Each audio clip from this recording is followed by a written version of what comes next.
İnsanlarımızın başına gələn bəlaların əsas səbəbi odur ki, bizim insanlarımız yaxşı olan nə varsa, onu ancaq özü üçün istəyir. Başqası üçün də istəmir. Yəni istəyir ki, məsələn, ədalət onun üçün olsun, ona ədalətli olsunlar, amma özü gedir başqasına rahatlıqla ədalətsizlik eləyir.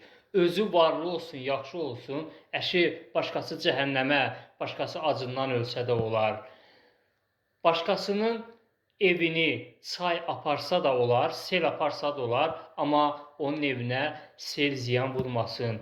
Düşünmür ki, başqasının evinin təhlükəsizliyini də qorumaq lazımdır. Çünki sabahları qonşunun evini çay aparar, deyərsən, əşi, qonşudan mənə nə?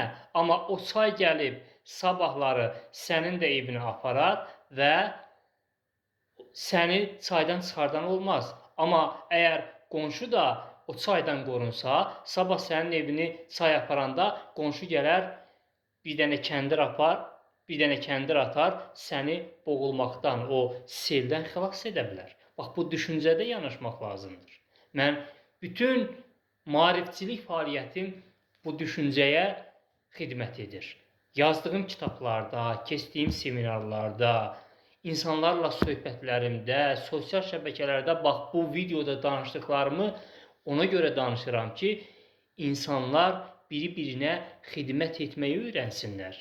İnsanlar başa düşsünlər ki, onlar hamı xoşbəxt olanda xoşbəxt ola bilərlər. Hamı təhlükəsizlikdə olanda onlar təhlükəsizlikdə ola bilərlər. İndi mən fəlsəfi psixoloji yazısıyam da, çoxlu kitablar yazmışam, əsərlər yazmışam. İndi Azərbaycanda mənim demək olar ki, 80% Azərbaycanda mənim kitablarımı alıblar, oxuyurlar. Mən əsərlərimdə də bilir Azərbaycanlılar ki, əsərlərimdə də bax, bu məsələlərə xüsusi toxunuram. Biz hamımız o zaman xoşbəxt olacağıq ki, biz hamımızın xoşbəxtliyini istəyəcəyik. Əks halda, mən xoşbəxt olum, əşi qonşudan mənə nə, başqasından mənə nə deyəcəksə, xoşbəxtlik də deyəcək ki, ay biqafil, səndən mənə nə, yeri bədbəxtliklə baş-başa qal. Bu qədər sadə. Çalışın, bir-birinizdən dayaq olun, həmrəy olun, bir-birinizdən müğayət olun. Sevgilər.